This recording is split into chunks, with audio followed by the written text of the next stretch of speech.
Morning, everyone. How y'all doing? All right. Sorry, excuse me. Let's see. Oops, that's later. Whoops.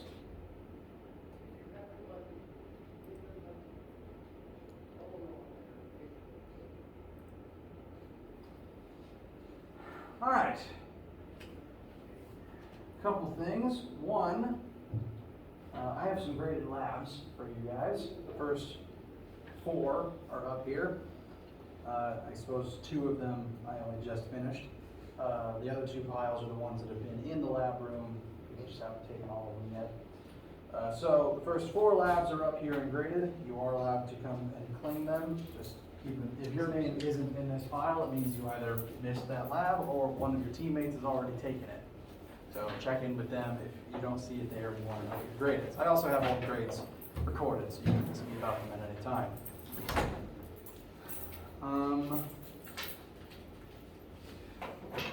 At this point, about 2/3, at least a half, somewhere between a half and 2/3 of the class has taken the test. So some people have questions, still have study questions about it, and some people probably don't. To everyone who has taken the test, I will be done grading them by Friday, and I'm planning on us spending some time on Friday for me to give them back, and we can go over just some things I note about it, point out some tips or some common things I noticed in the grading. Friday is also when midterm grades go out, and that grade will have your test factored into it. Although it's really just a check-in, actual midterm score is either if you're passing or it's just a check-in. It's either you're passing or you're a B or an F. If it's C or up, you just get a satisfactory, and then you know you're doing well in the course. But if anyone wants to more specifically know what their average is, please email me. We can talk about it. I'll point out, I can show you what all your grades are and how they average together. We can talk about, say, what you need on the next test to keep a certain average. Now, at some point today, I'm going to start talking about Chapter 5 with you guys, because we do need to continue on today, and some of Friday we'll be talking about Chapter 5, and then week after next, because next week is spring break. That is correct, right? Okay, want to make sure I'm not getting that wrong. Week after next, we will continue with and finish up Chapter 5, and that will officially kick off the second half of the semester, or the second half of the content of the semester. First 4 chapters have been on pretty physical concepts, motion, and the forces that cause motion. As we continue moving forwards, the concepts will get a little less solid. We'll start talking about, Chapter 5 is about pressure and buoyancy, and from there we'll expand into heat, thermodynamics, and electricity. And at the end of the semester, we might tie in a few things about sound and light too. But before all of that, and I'm going to ask because I honestly don't know, I don't have a complete head count in my head. Out of everyone in this room, who has not taken the test yet? Okay, so about half of everyone in this room right now. I want to open the floor up now, briefly, well not for as long as we need to you guys if you have any study-related questions for the first test, be it about the Chapter 4 homework and quiz, or about test-specific stuff. I want to give you guys a chance to ask about that, and if there's no specific questions, then we'll begin talking about Chapter 5. But I will point out Chapter 5 is not on the test, so this, whatever of Chapter 5 we cover today is new material. It's not on the test. Do not count it in with your study material. So. I think I just had a question while doing the homework. Okay. When we're doing, I think it's rotation, so it's doing with Chapter 4. When it's in centimeters, we're supposed to translate it to meters, or is it the other way around? Yes, the formulas are all designed for meters. Okay. Generally speaking, converting to meters is always your best bet. I do know there's one or two questions where Achieve might ask you for the answer in centimeters, which can be is kind of frustrating if you bothered to convert to meters first. But meters is always your best bet. Have you looked at any of the past tests? Like, have you seen, like the tests that people have taken between Tuesday and Monday, like, have you seen anything that was like, okay, let's go over this again, possibly? The most variance I've seen thus far is on the last question, which is by design meant to be the hardest one. Right. So that one's supposed to have some varying answers to it, or at least anticipated to have some varying answers to it.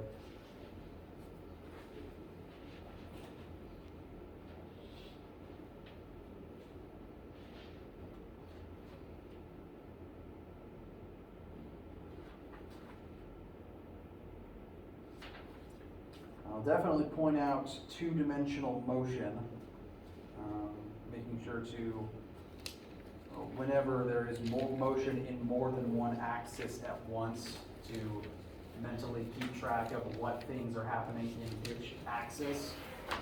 I can point out some of the practice questions that go into this.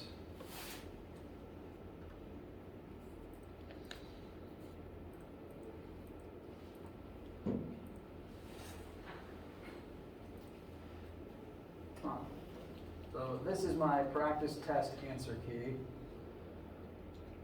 I will point out practice questions 2 and 3. These are both examples of two-dimensional movement. In number 2, we have someone moving in multiple axes. He's walking north, south, east, west, etc. North, east, south, west, north, and then east. So, rather complex shape, and your job is to figure out displacement from start to finish. Since there's two axes involved, you don't simply want to add all of those numbers up together. You want to add x with x and y with y. And so you'll give one displacement in the x-axis, one displacement in the y-axis. That's two different axes. You can't add them together. You have to remember to keep them separate. Same thing applies for questions like number 3. This is projectile motion. A remote control car is being driven off of a cliff. So it's going to move forwards and accelerate down at the same time. In the y-axis, it's accelerating towards the ground. That's going to determine how much time it's in the air. In the x-axis, it's moving forward independently of that falling. And you want to keep straight. These are two separate axes that just are happening at the same time. Time is the same between them because it's not a vector. It doesn't care about x and y. But gravity only works in the y, and your initial velocity is only in the x, because you were launched sideways, not up or down. So, keeping axes straight is one thing that I will go ahead and point out.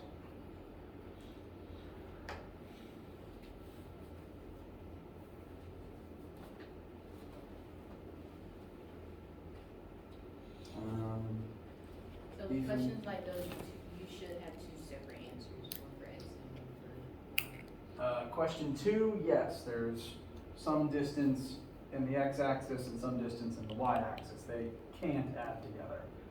Hypothetically, if you did trigonometry, you could find the length of the dotted green line, but you don't have to. I think it's honestly simple to do it this way. Be familiar with all the different types of forces that can act on an object and how they can all add up to 0 to create no acceleration. Be familiar with the two different types of collisions. Remember that momentum is conserved in all collisions, so that's always a safe starting point no matter what type you're working with. And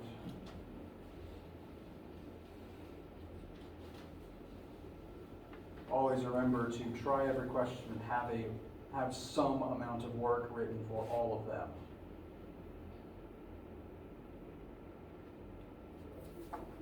Yes? Can you go over inelastic and elastic collisions a little bit?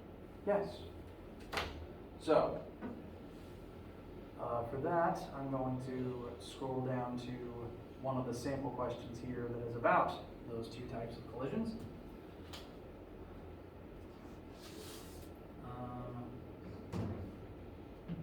So this presents you a situation and then asks you think about it if it's inelastic versus think about it if it's elastic. First, you're asked about inelastically, and inelastically speaking, in all inelastic collisions, momentum is always conserved because momentum has no other state it can occupy. Whatever momentum is brought into the collision has to exist afterwards in the form of momentum, which means that always, no matter which type you're looking at, momentum initial will equal momentum final. And for the inelastic collision, since momentum is the only thing that carries through from start to finish, you can find the momentum of each object before and after. And since the two objects connect and share a unified final velocity, it's really one final velocity variable. We can combine the two terms to get our final answer. All inelastic collisions that I mentioned to you, the objects will stick together. They will have one shared final velocity for that reason. I will go ahead and point out, when I was writing this answer key, I did make a small mistake. I was meant to be writing the mass times final velocity of each object. I miswrote the mass of the second object. I wrote 25 here, even though it should be 20. But weirdly, the final answer is still correct. It seems I found the answer, but then wrote down the wrong middle step. I think I mentally added the 5 to the 20 to write 25, even though 25 should have gone on the next line as the sum of 20 and 25. I don't have a very good reason for why I did that. I just make mistakes sometimes, and I apologize. The answer there, though, is correct. Now, what's different between elastic and inelastic is whether or not kinetic energy is conserved. In inelastic, energy goes all kinds of places because things are deforming, loud noises are happening. The energy isn't kinetic anymore. You can't bank on it being conserved. Elastically, though, like with turbo bouncy balls, the kinetic energy can be conserved. It remains in the form of kinetic energy, which means that you have more than one starting point. Elastically speaking, kinetic energy can be conserved like momentum is, which means you could use kinetic energy initial equals kinetic energy final as a different starting point. But there's also a third starting point, this last additional formula here, V1 initial minus V2 initial equals V2 final minus V1 final, which should be on the formula sheet. It is. So that formula there is listed in the momentum and collisions section of the formula sheet. Again, you are allowed to scribble on this thing and leave notes to yourself.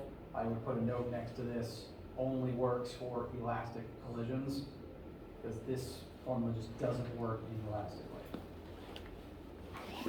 Elastically, if you know a collision is perfectly elastic, that means you have multiple starting points. You think about it in terms of momentum or energy, or this third formula, which some very smart people created from combining the momentum and kinetic energy collision formulas. Now, for this specific sample question, working it elastically is the harder version of this particular question, and that's entirely because it doesn't list a final velocity for either of the carts. And since they would have different final velocities, one equation can't tell you the final answer because it would have two different final velocities in it. Unlike the inelastic one, where the two final velocities are the same because they stuck together. Here they're different variables, and that means this one equation can't solve for either of them by itself. And so the reason that you need multiple starting points for elastic is because oftentimes you will have to consult a second one of them to get a second formula with the same two unknowns that you can combine with your first one to actually get the answers you want. This is a technique called two equations, two unknowns. If you have two equations that both have the same two unknowns in them, you can plug one into the other to get your answers, where one by itself wouldn't be able to tell you. This is the reason why elastic has the potential to be harder, and that's why on my sample here it just takes much more work than the inelastic one. I keep saying those wrong today. I need to.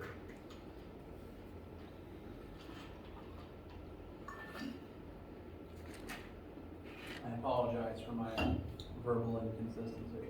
Yes. So why does when the last answer is negative, like negative 0.17, why does that still stay negative with the original equation? So in this elastic version, well, okay, for the entire question, when I was doing my math, I was treating this 1.2 as a positive number, meaning forwards. Inelastically, the two carts are going to stick together and they're going to keep drifting in the same direction. Like when we worked the throwing star example, the star stuck into the wood and they moved together but very slowly in the same original direction. So that answer is a small positive number in the same direction as the original number. Elastically though, when things bounce off of each other, very frequently some of them bounce backwards in the negative direction. So this negative answer here means that in the elastic version, where they spring off of each other instead of sticking together, cart 1 rockets away backwards from where it came from.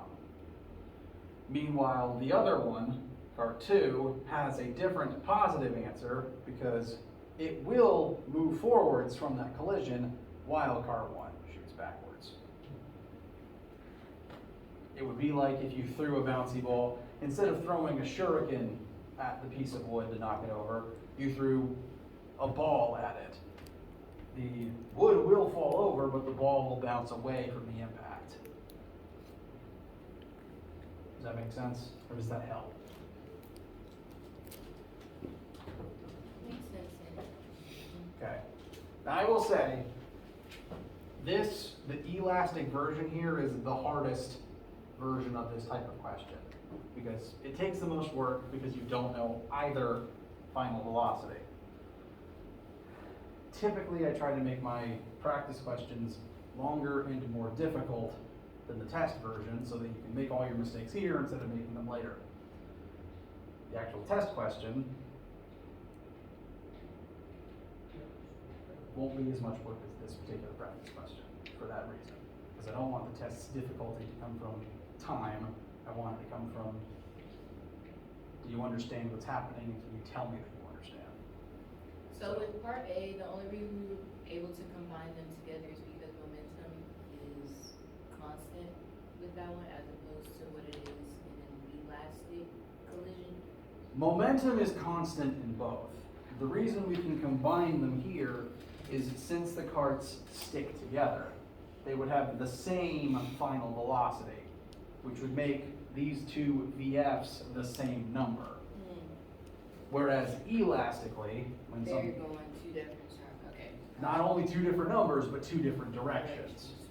So they're two very different numbers this time around, but that means you can't combine them. They're two different variables. That's why we have to bring in the second equation so we can combine them. And again, this is the hardest way to do it.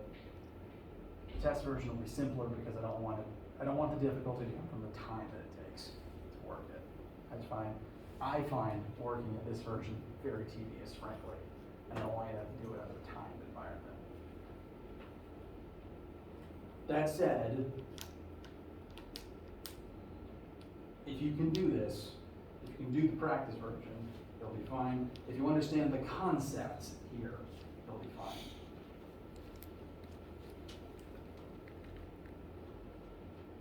How do we feel?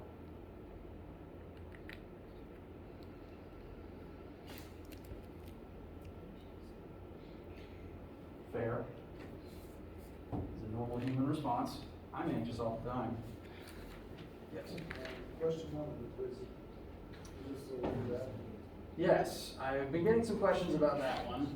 And because of I've been getting enough questions about this one that I'm going to advise everyone, if you took the quiz and you lost points on it, I want you to email me your work so that I can give you partial credit. Because I don't want you to just lose a whole question because the computer was mean to you and just took all the points away because they can't give you partial credit. So, for chapter 4 quiz, send me your work. I can give you partial credit where the machine wouldn't. Now, this is chapter 4 quiz question 1. This question is ultimately about angular velocity and about conversions. So we have a hypothetical distant planet. This particular planet takes a certain amount of time. A day there takes a certain amount of time. That's the amount of time it takes that planet to spin about its own axis. On Earth, it takes 24 hours for Earth to do that. And we're also told the number of days it takes that planet to orbit its sun. So rather than the time it takes to spin in place on its own axis, that's the time it takes it to orbit around its sun. We have 2 different lengths of time for those 2 different things. And these are listed as times, but we can use them to determine angular velocities. Specifically because if we just start with the number of hours in a day, this is the number of hours it takes for the planet to rotate once. So that's 1 full rotation in 62.3 hours. 1 rotation over 62.3 hours. That is, and there's a slightly different number here because I was helping a different student, but this is technically an angular velocity. It's a measurement of rotation divided by a measurement of time. So it does technically give you angular velocity, the speed of rotation, but it's in units of rotations per hour, and you need to convert that into radians per second.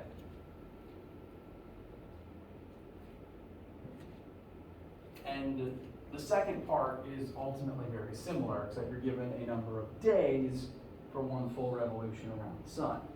So 1 revolution over days is still an angular velocity, but you'll still need to convert revolutions to radians, and now you need to convert days into seconds instead of just hours into seconds.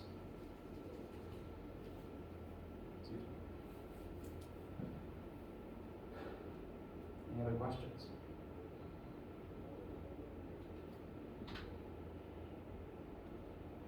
All right.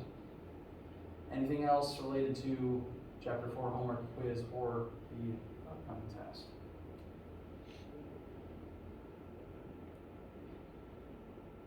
All right.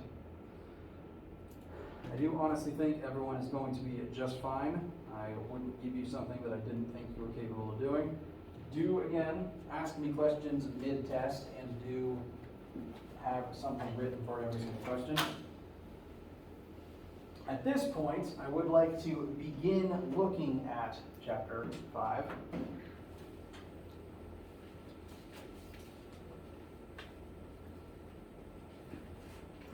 Excuse me. As a reminder, chapter 5 is not on the test, so if you haven't taken the test yet, well, I'll leave it up to you guys necessarily how you want to handle this. I had a student in my last lecture who said, if this isn't on the test, I don't want to be here, I don't want it to clog down my processors, which is totally valid, frankly. If you have not taken the test yet, you don't want new information piled on top, you may leave now if you want to, because you know best how you learn, you know best what would be a problem for you. And I am recording the information so you can go back and watch it later.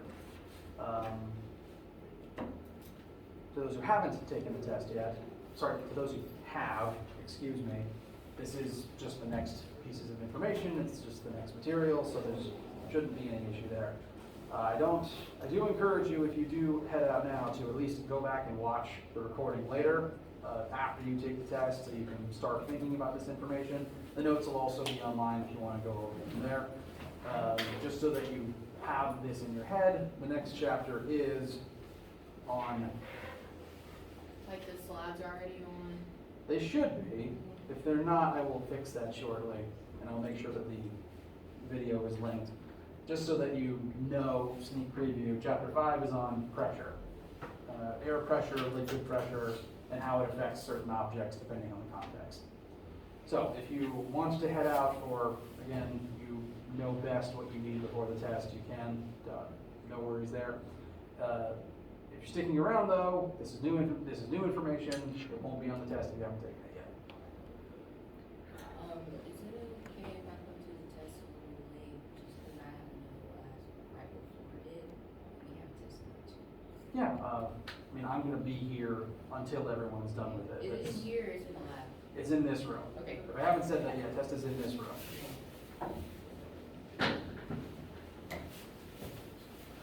All right, so those sticking around. Chapter 5, pressure and how it affects various things depending on the context. To start with, let me rewind.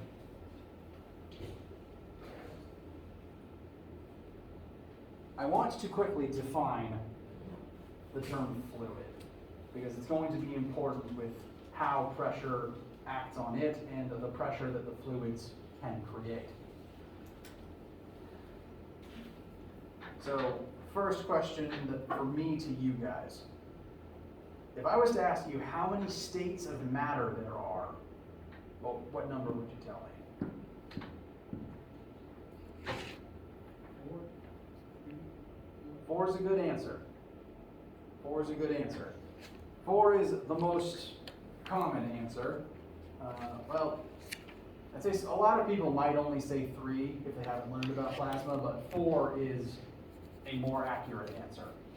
So, there are at least 4 states of matter that we interact with on a regular basis: solids, liquids, gases, and plasmas. I want to show this list to you to point out that of this list, 3 of these things count as fluids. Liquids, gases, and plasmas all exhibit fluid behaviors. They're obviously not the same state, so they all have different properties, but among the list of properties that each phase has, fluid tendencies is on those lists. So, going back to the first slide, pressure on solids and fluids, functionally, either something is solid or it's some type of fluid. So, these 3 things, liquids, gases, and plasmas being superheated, electrically charged gases like you'll find on the sun and in neon lights. Actually, these light bulbs too, think of it. All exhibit fluid tendencies. And when I say that, I mean traits including the ability to flow when poured, the ability to change their shape to match their container, and occasionally the ability to change volume when compressed. Liquids don't do that, but gases and plasmas can. So, fluid tendencies that solid objects don't have. I want to point that out so that when we're talking about fluids, you know what I'm referring to. And it'll be relevant because as we're talking about pressure, we will discuss pressures acting on solids, pressures created by fluids when submerged in fluids, etc., etc. For example, you're all currently submerged in fluid right now because you're surrounded in gas, and gas is a fluid. So there's not actually that much difference between your existence here versus your existence underwater. Water is just more dense, so you notice it. one last fun fact. There's actually more than 5 states of matter. The 5th one is just impossible to exist under normal circumstances. Note that as you go from solid to plasma, these states constantly get hotter. If you use ice as an example, ice as a solid is its coldest state, then it warms up to liquid, warms up to gas, eventually you can superheat it to plasma. Similarly, as you go from cold to hot, these objects also expand. Generally speaking, most solids expand when they melt, most liquids expand as they evaporate. So as you go down this list, we're getting warmer and taking up more space. Which means if you go up the list, you get colder and you take up less space. If you take a solid and you continue chilling it, if you take a solid object and chill it to near absolute zero, the coldest you can get, then the trend of the objects getting smaller as the volume's constantly shrinking actually continues. Solid objects do shrink when they are made even colder.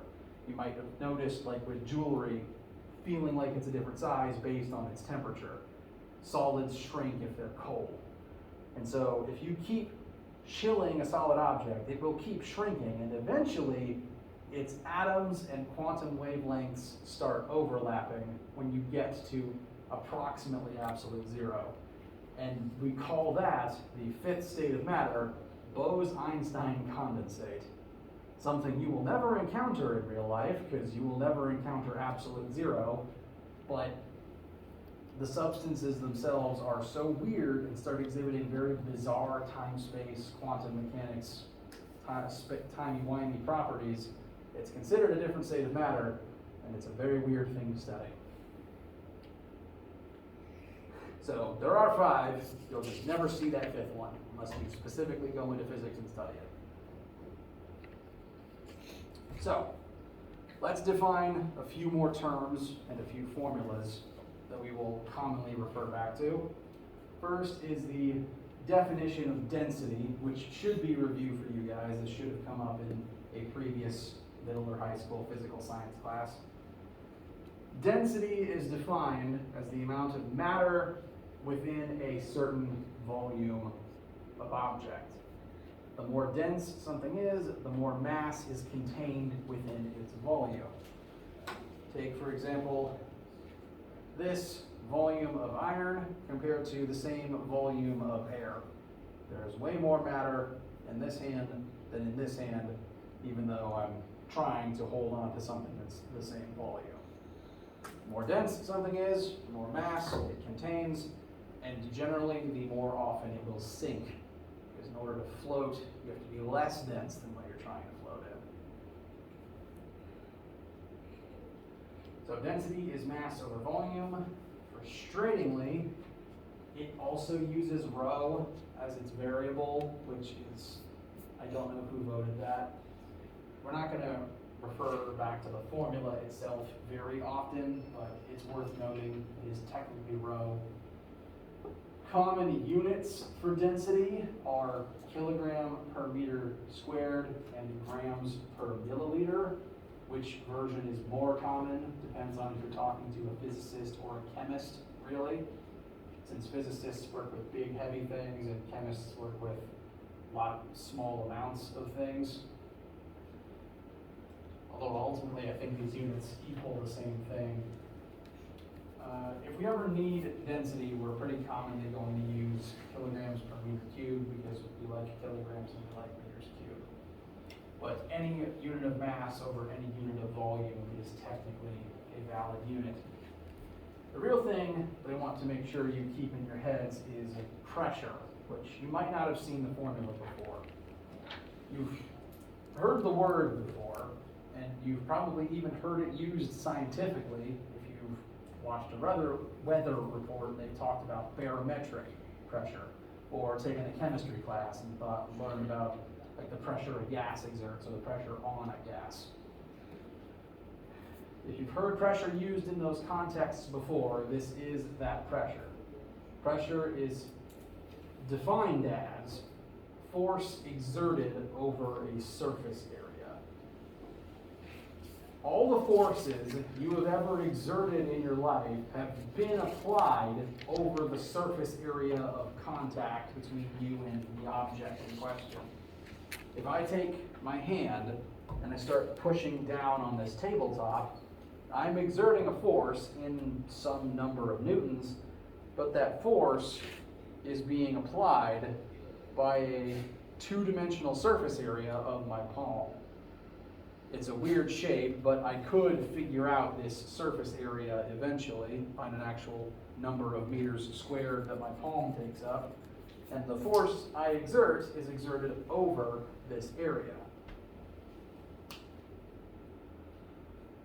The amount of pressure you actually create depends not only on your force, but also on the area. And we'll look at some of the math behind that in a minute. Pressure, since it's technically a new variable, is going to be measured in units of pascals. This is the most commonly used physics metric unit for pressure.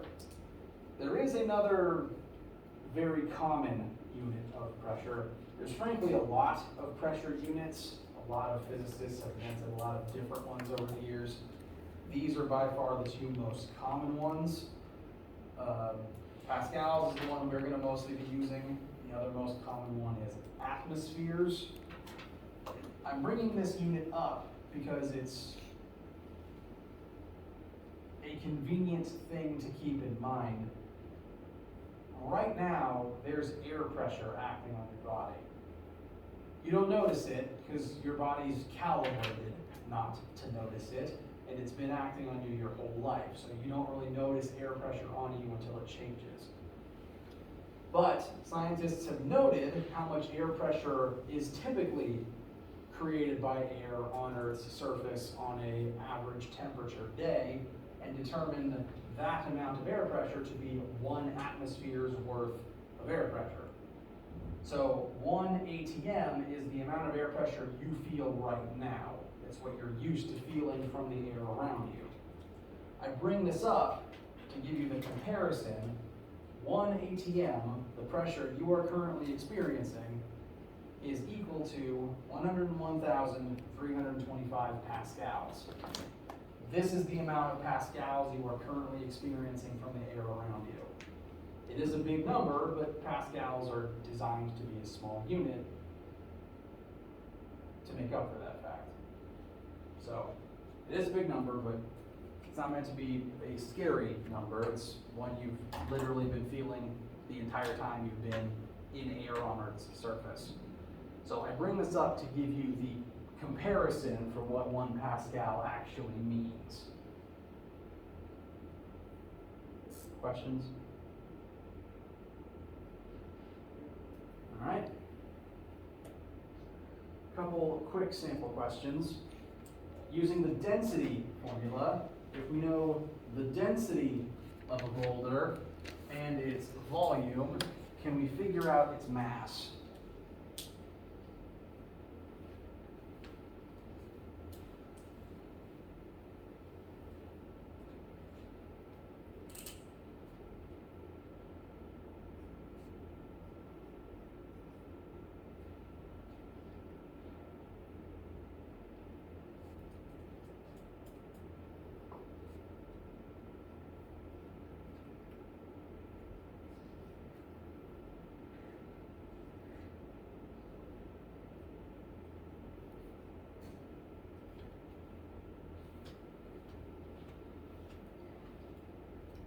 Density is mass over volume.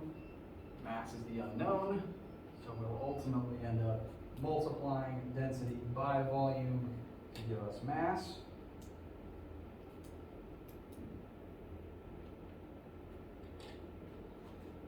And that can tell you the mass contained within a certain object.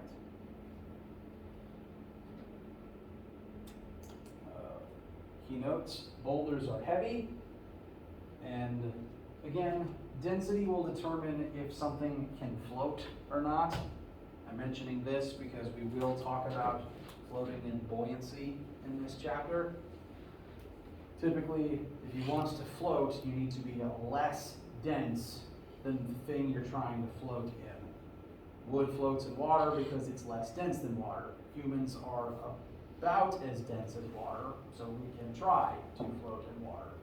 Helium is less dense than air, so helium floats in air. So density will come up. It's worth remembering.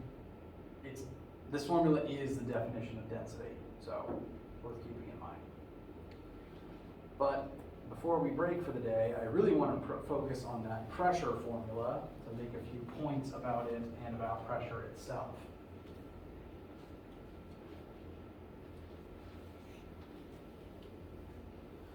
So, our formula for pressure is force over area. That's the surface area the force is applied over. If you were to double the amount of force you exert, you would double the pressure that you generate. So if I take my whole hand and I'm pushing against the board, if I double the force I apply, I'm doubling the pressure that I apply to the board itself. My next question though, let's say I exert the same amount of force with my hand, but I do it over a smaller surface area.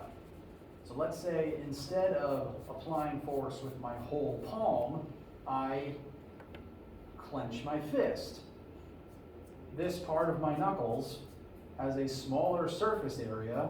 If you were to measure the height and width to calculate surface area, the flat of your fist takes up less surface area than your entire palm with your fingertips. With your fingers extended. So by switching from this to this, I'm exerting possibly the same force over a smaller surface area. If surface area goes down and force stays the same, what happens to the pressure created?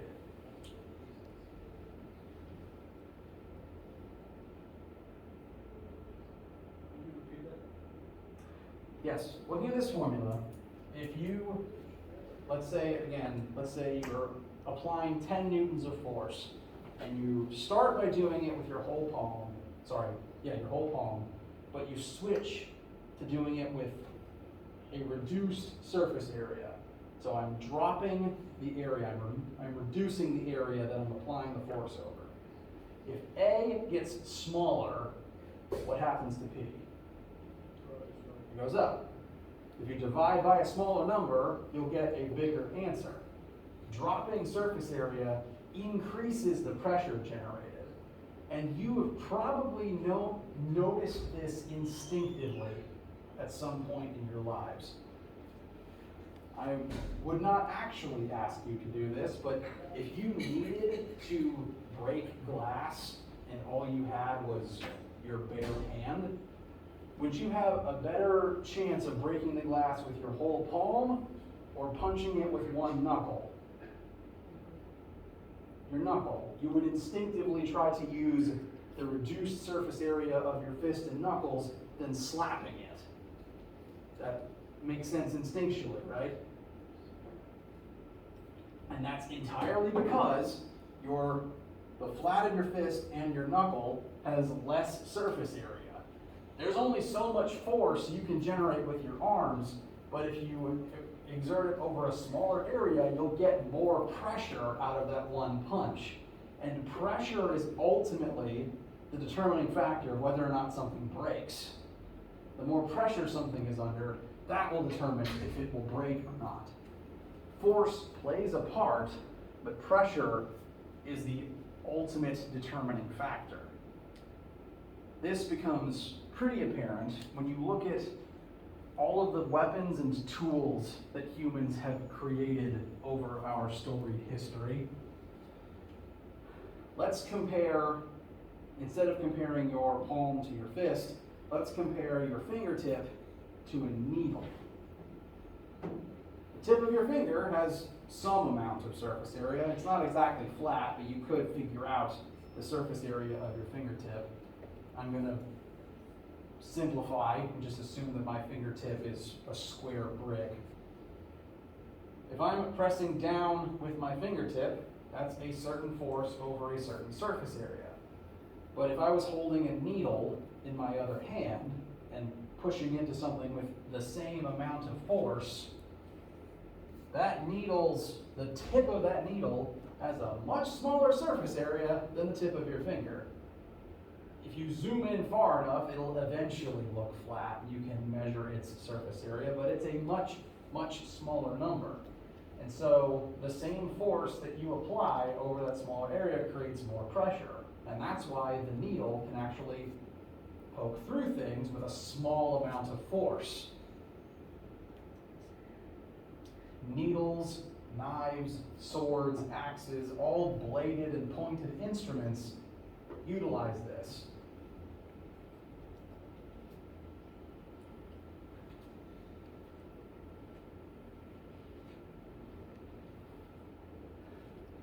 Make sense? All right. And since those instruments deliver more pressure, the pressure is actually what allows the needle to break through, to pierce through something. It's what lets an axe actually cut through the wood. Because you're the one generating the force when you swing the axe, but if you were just using that force with your bare arms, it wouldn't work very well. So instead, you use the axe because it has a smaller surface area along its blade. Last thing, we don't have a lot of time for it, so I'm just going to tease you with a weird number fact. We can use this formula, considering that there's air pressure on us right now, to figure out how much force the air is exerting on us right now. So pressure equals force over area. Right now, there's 101,325 pascals of air pressure acting on us right now, because that's atmospheric air pressure. That pressure is exerting a force over the entire surface area of your body. And I just pulled a number from the internet. For an adult human, 2 meters squared is a possible surface area that a human can have. So to plug in that surface area, we can estimate that the force that air is exerting on your body right now could be as high as 202,000 newtons, which is actually an unbelievable amount of force, because that's 200 times what I weigh. And I'm not a small human.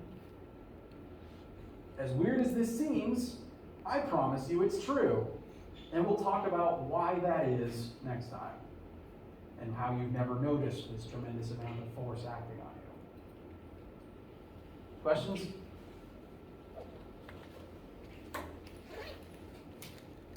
All right. If I don't see you for the test today, I will see you Friday. Have a wonderful day. Stay safe, dry, and warm.